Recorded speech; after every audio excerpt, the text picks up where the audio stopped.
નમસ્કાર।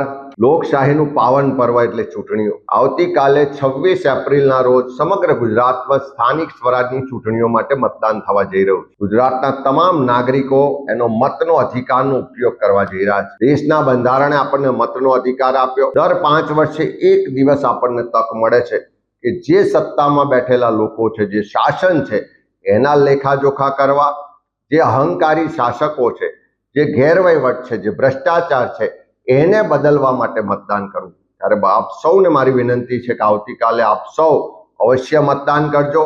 સાથે સાથે ગુજરાત કોંગ્રેસનું કમિટમેન્ટ છે ગુજરાતના લોકો માટે કે જે સ્થાનિક સ્વરાજની સંસ્થાઓમાં ભ્રષ્ટાચાર વ્યાપક બન્યો છે, ભ્રષ્ટાચાર શિષ્ટાચાર બન્યો છે, એને સંપૂર્ણ રીતે નાબૂદ કરીશું, પારદર્શક વહીવટ આપીશું અને તમામ સ્તરે જનતા ઓડિટને ફરજિયાત બનાવીશું। સાથે સાથે તમામ સ્થાનિક સ્વરાજની સંસ્થાઓમાં જે ભાજપ સરકારે છેલ્લા વર્ષોમાં સત્તાનું કેન્દ્રીકરણ કર્યું અને પંચાયતી રાજ વ્યવસ્થા, સ્થાનિક સ્વરાજની સંસ્થાઓનો જે હાર્દ હતો કે સ્થાનિક લોકોના હાથમાં સત્તા હોય, એમના દ્વારા વહીવટ થાય, એ સત્તાના કેન્દ્રીકરણને દૂર કરી ફરી પાછું સત્તાનું વિકેન્દ્રીકરણ કરી સ્થાનિક લોકોના હાથમાં સત્તાને વહીવટ સોંપીશું, એને તાકાત આપીશું।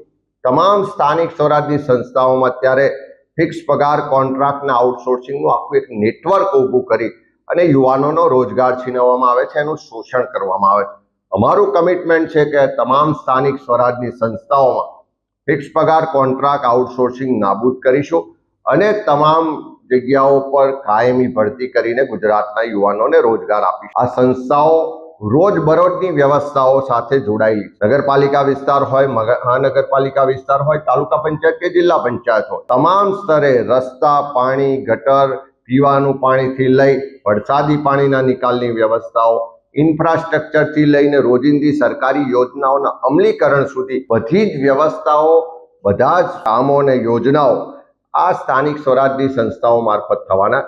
ત્યારે મારી આપ સૌને વિનંતી છે કે અત્યારે જે ભ્રષ્ટ શાસન ચાલે છે, એ લોકો ત્રસ્ત છે, એનાથી લોકો પરિવર્તન કરવા માંગે છે, એ પરિવર્તનમાં તમે પણ સહભાગી થાઓ।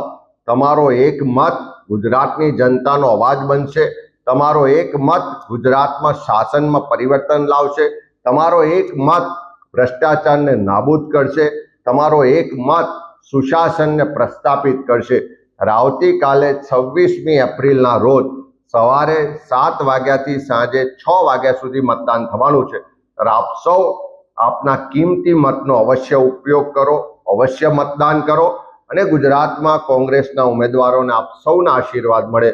અમારું કમિટમેન્ટ છે કે આવનારા સમયમાં આ સ્થાનિક સ્વરાજની સંસ્થાઓમાં તમારી અપેક્ષા મુજબનું શાસન જે આપવાનું છે એ મુજબનો વહીવટ કરીને બતાવીશું, ગુજરાતના લોકોના પ્રશ્નોનું નિવારણ લાવીને બતાવીશું અને સામાન્ય લોકો વહીવટ કરતા થાય, સામાન્ય લોકો માટે વહીવટ થાય એ રીતનું સંસ્થાઓમાં કોંગ્રેસનું શાસન પ્રસ્થાપિત કરવાનો અમારો આશય છે।